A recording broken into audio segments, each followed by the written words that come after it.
My name is Sam Danoff, and today is Friday, October 27th, the year 2000. And I am conducting an interview with Jerry Lewis. L-O-U-I-S. No, it's L-E-W-I. Oh, I'm sorry, yes. And we are doing the interview on his yacht in the harbor in San Diego, California. And here we go. Bayless came all the way from Miami, made all the lights. Listen, Yeah. Jerry, tell us when you were born, what your name was when you were born first. I think I was born 74 years ago in Newark, New Jersey. As a matter of fact, it was such an event that they now have a huge sign on that hospital that says 3 blocks to the Holland Tunnel. 3, 4. I was born at the Memorial Hospital in Newark, New Jersey, which was exactly 3 blocks from the Empire Theater where my father was appearing. March 16, 1926. I was named Joseph Levitch at birth, after my grandfather. And my dad hated the name, so he called me Jerry. Levitch was the family name of a family that brought the bagel to the United States. My great-great-grandfather was the Levitch Bagel Corporation, which is still in existence in Elmira, New York. They've got 6,000 employees, and it's the largest bagel factory in the world.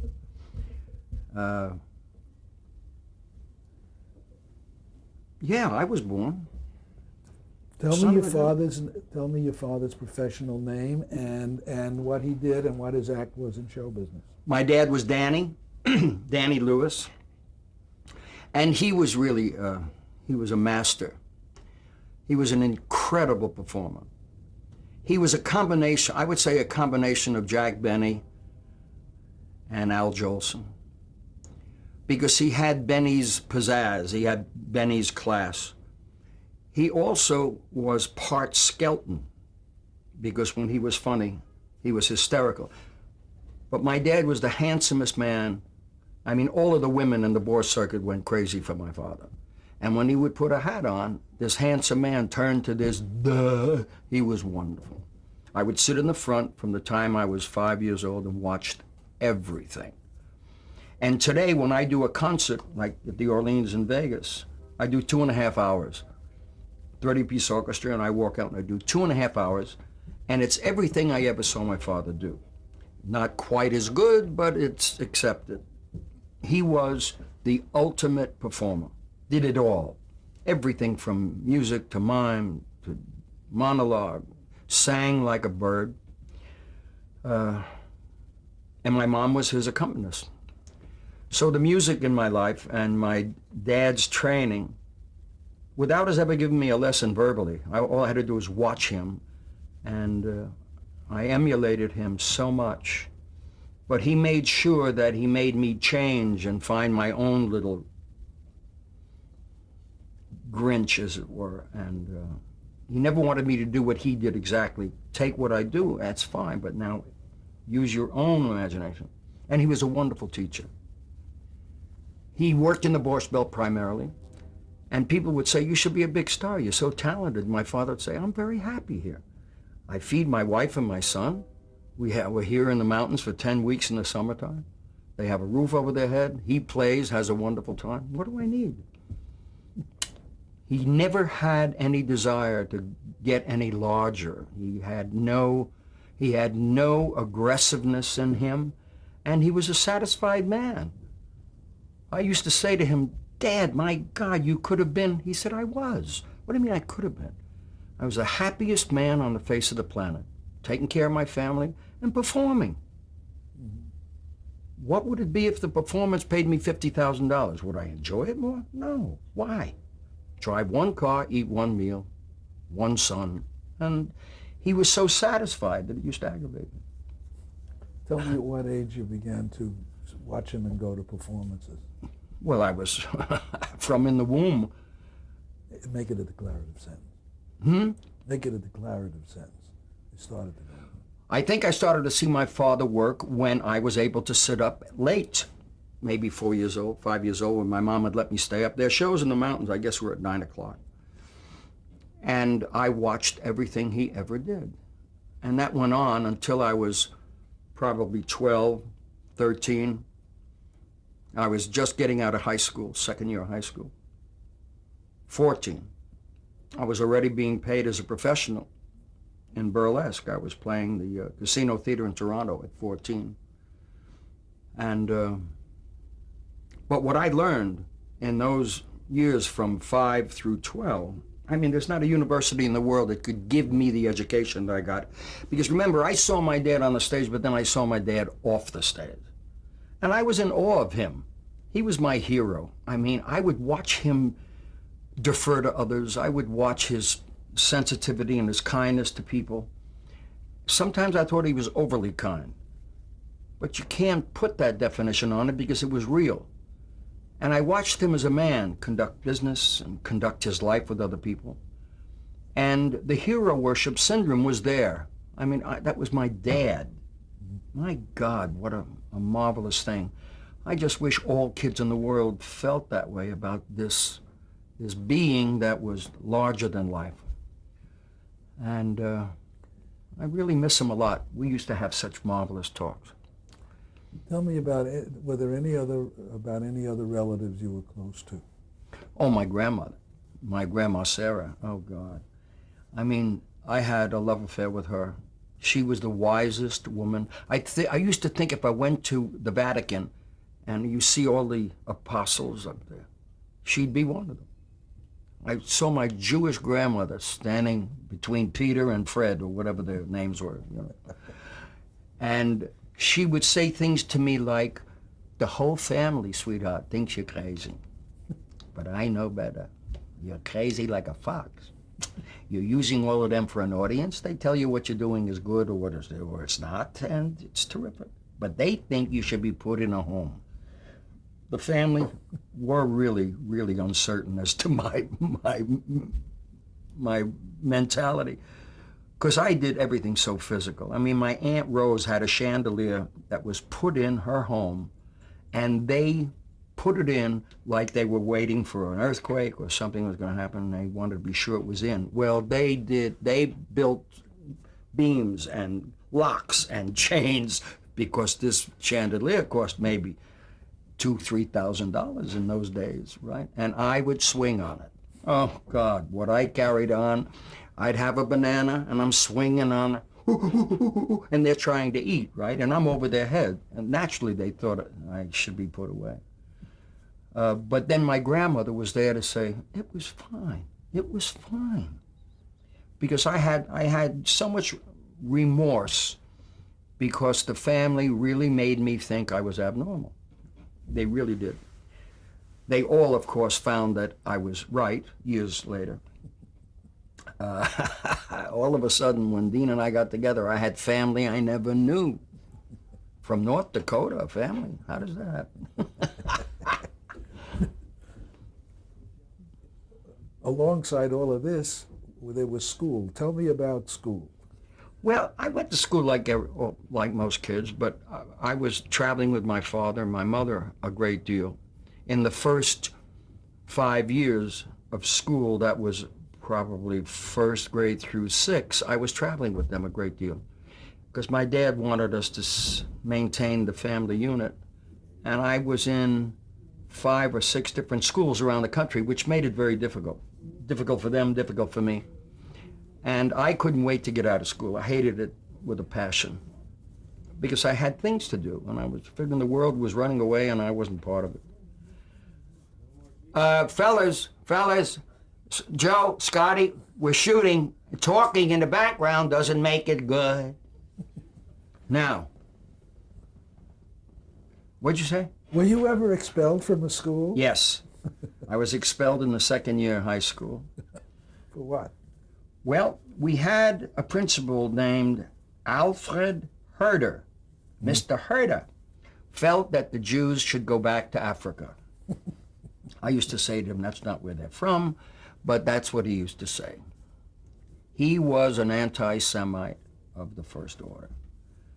And one day he made the remark that just hit a nerve, and I hit him. Now, his office was one floor above the ground floor, and he had this large, this large glass bay window, and I hit him a shot. I mean, it was better than Marciano ever did, and out he goes backwards, through the glass, on the floor, and I broke his jaw.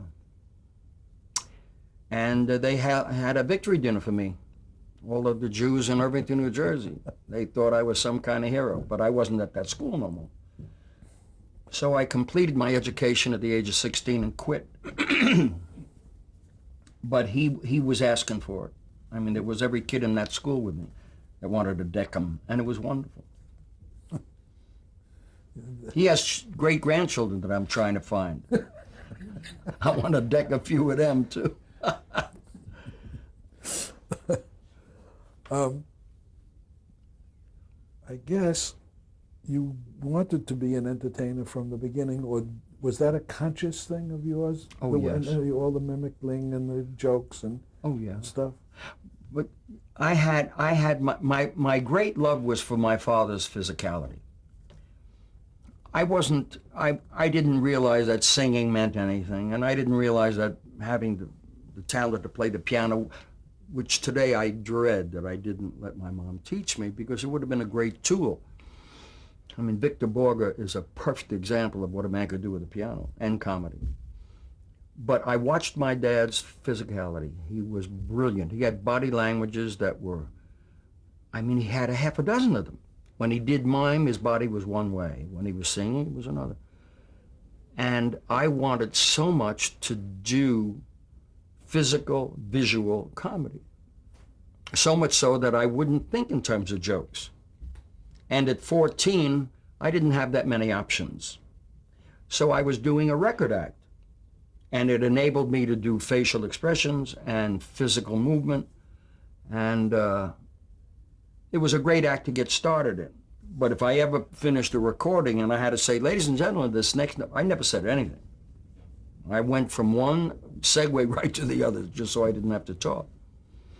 At the Belmont Plaza Glass Hat, they billed me outside the hotel as Jerry Lewis Sotto Voce.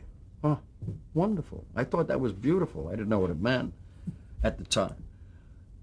But I did all of the physical stuff I possibly could, and I did the act, and I did it to a fairly well. Describe what a record act is, in case. Well, a record act was an extension of what they did in motion pictures. In motion pictures, people know that in order to shoot a scene with a man singing, they have to do it a number of times. You could never sing it live, and of course, audio sound doesn't apply itself perfectly to the vocal. So they record prior to the picture, and then the actor or singer mouths to the recording. Well, that's what I did. I did Frank Sinatra. All or Nothing at All was in my act, and I was 14.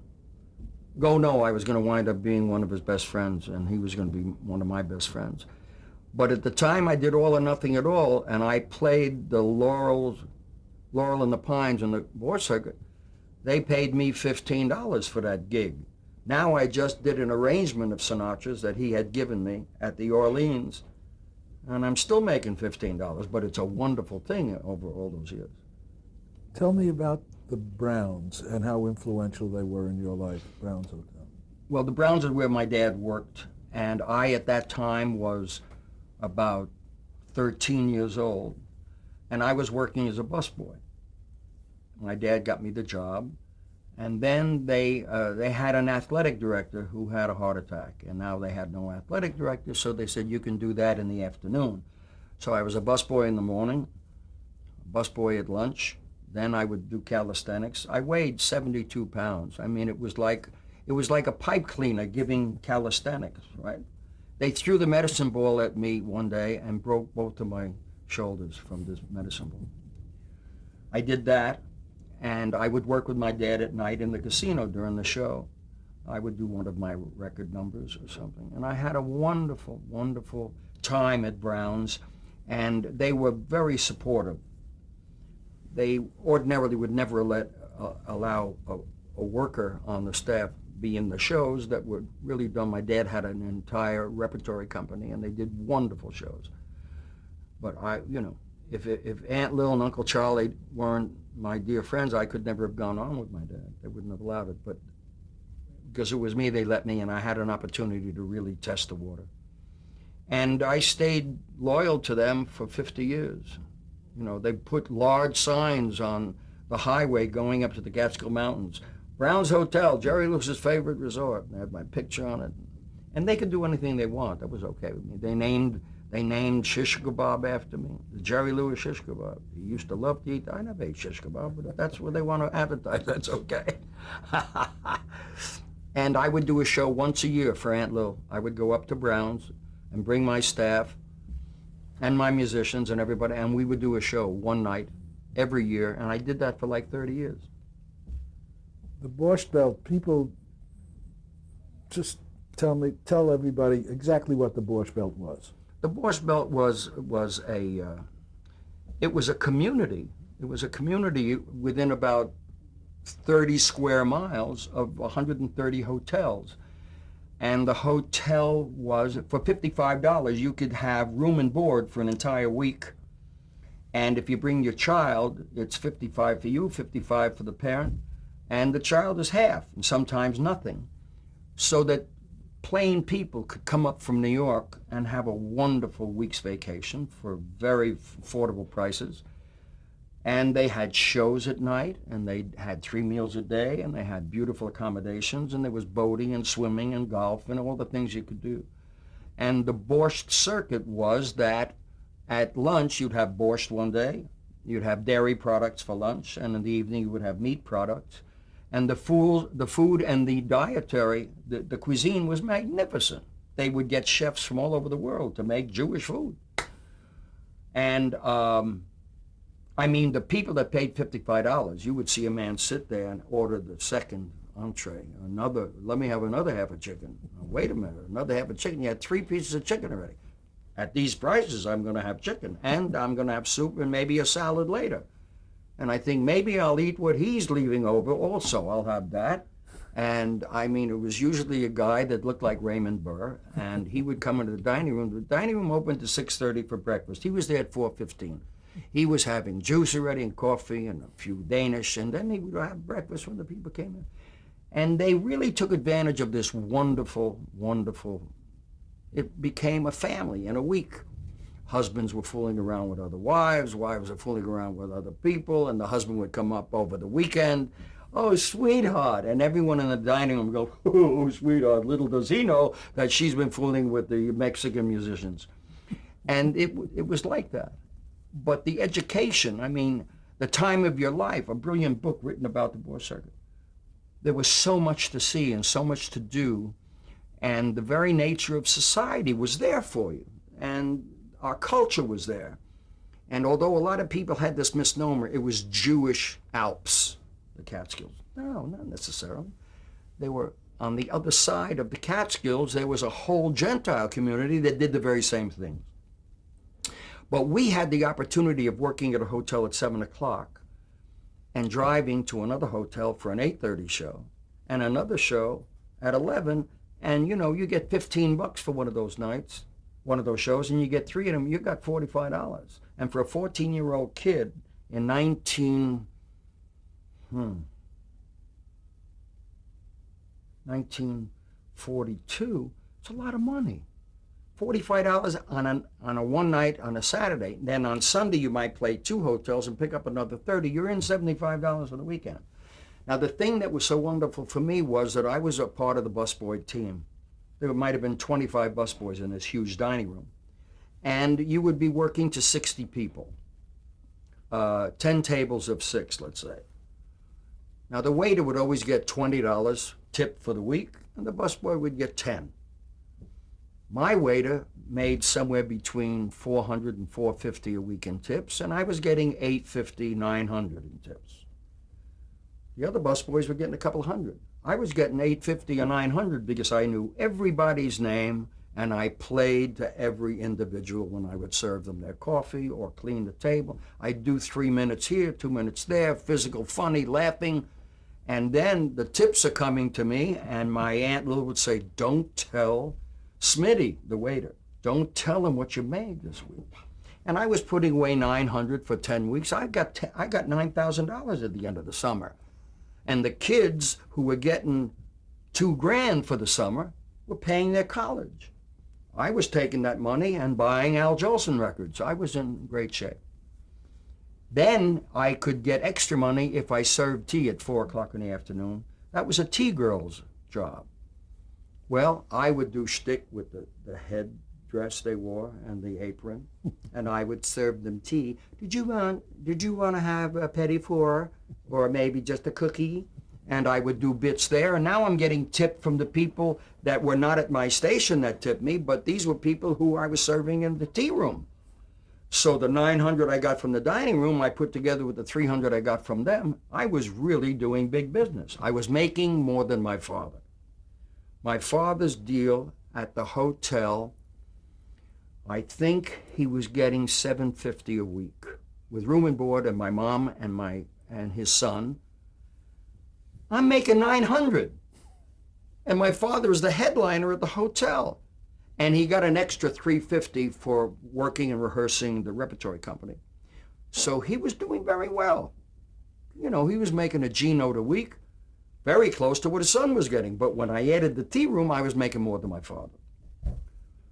And he was the proudest man in the world, that I finagled a way to make that work. I worked hard. I was in the kitchen at 5:30 squeezing 2 crates of oranges. I mean, that's how I got this for the first film that we did. Cy Howard and I wrote this occupational hazard of squeezing oranges, and I had told him about Browns, and that's how we got the character for the first movie, squeezing oranges. Hey, I can't from too many, and but it's gonna be fun. I would do coffee making, unearned with 800 cups of coffee. Because everyone would take 3 or 4 cups of coffee, because at $55 a week, they're gonna have plenty of coffee. And from 5:30 till about 7, we were prepping breakfast. So I would stay out at night because I'm a young kid. I'm 14, I'm starting to see ladies. Get to bed at 1:30, and I'm up at 4. Until about the 3rd week when you're starting to drop the dishes, you know. It was incredible. It was incredible. Let's talk about the meeting with the... Hold on a question. I hope it's one of ours. Sun's coming out, Michael. No, it won't happen. Okay, you can ask it. Okay. Let's talk about how you came to know Dean, meet Dean, and talk about him, and you know, and of course the importance in your life. And how old were you then, and how old was Dean, and all of that stuff? I was 18 when I met Dean. No, start. Dean and I met, I was at the Belmont Plaza Glass Hat, appearing in the Glass Hat. It's so funny. Frank Sinatra's mother adored me. She loved what I did in my act and adored me. And she just told me every night. She was there 4 nights a week, having dinner in the Glass Hat and watching my show. She said, I'm going to bring my son in. He's going to love you. I don't know who her son is. And Frank hadn't really hit yet. I'm talking about 42, I think. I was 16 at the Glass Hat. And I meet Dean, who was on WMCA sustaining 15 minutes every day, 5 days a week. And he was staying at the Belmont Plaza because the station owned the hotel, or the hotel owned the station, and he was able to stay there for nothing. He wasn't paid, so therefore they got to get him an accommodation where he didn't have to pay, and he was doing fine. And I met him in the coffee shop of the Belmont Plaza Hotel one day, and I was sitting at the counter having a very loose egg salad sandwich, and I bite the sandwich, and most of the egg salad is now on my shirt and tie. And I look around, and there's this handsome guy sitting there, hysterical. And I laughed because he laughed, and I looked down, he said, lick it. So I lifted the tie, I licked it. What else do you want? How you fix for spit? And we met that way. And I knew the moment I looked at him that I found that big brother, I found a friend, I found someone that read me, apparently. And I was in need of someone in my life. I was alone pretty much at the time. My folks were still on the road. I wasn't married yet. So for 2 years, Dean and I are running into one another because they picked up my contract at the Glass Hat. I went in for 2 weeks and stayed 66. And I was able to put my money away. And I was making a lot of money there. $150 a week, net, with a room. And I was in heaven. And we got to know one another pretty well. And we got into discussions about show business. And he was talking about having his nose fixed. And I tried to talk him out of it. I said, you're a handsome man. You look a little like Danny Thomas, but you're a handsome man. And he really had he had a very nice beak. He could have been an eagle, okay, with this beak. And I'm trying to talk him out of it. And he says, I know what you're getting at. You don't want me for competition because you're a good-looking kid. I said, but you're a nice-looking man. He said, I'm an eagle and we'll fix it. He had the nose job done. Well, for the next 3 or 4 months, I had the most fun with him. They did what you do with the nose job. But remember, we're talking about a lot of years ago when it was still not that technically perfect. So he had a shoe to protect the surgery, which came down to the lip. Now, when you're carrying this piece of plastic that's up and you got the lip, I mean, it's funny. It's just hysterical. I said, you're not singing with this. He said, no, I had to take 2 weeks off. Now he's eating and having to lift this to get the lip to bite. Well, when he lifted this to put a piece of tuna salad in his lip, and then when he would drop it, the chewing would make it dance. Well, there's no sitting there with a straight face. And I said, are you sure you know what you did? Did they leave holes for breathing? And I went through this for 2 or 3 weeks. His nose gets better. And he goes back to sustaining. And sure enough, in that interim, Sinatra opened at what was the Rio Bamba. He got sick, and they called Dean to replace him. Well, it was a great break for Dean. And he went into the Rio Bamba, substituted for Frank. But nothing happened. He played there 4 or 5 nights or whatever it was. But what's the matter? You in trouble? We have to change the tape. Okay, then I'll stop at the Rio Bamba. Okay. When Dean went into the Rio Bamba, okay. I'll remember that.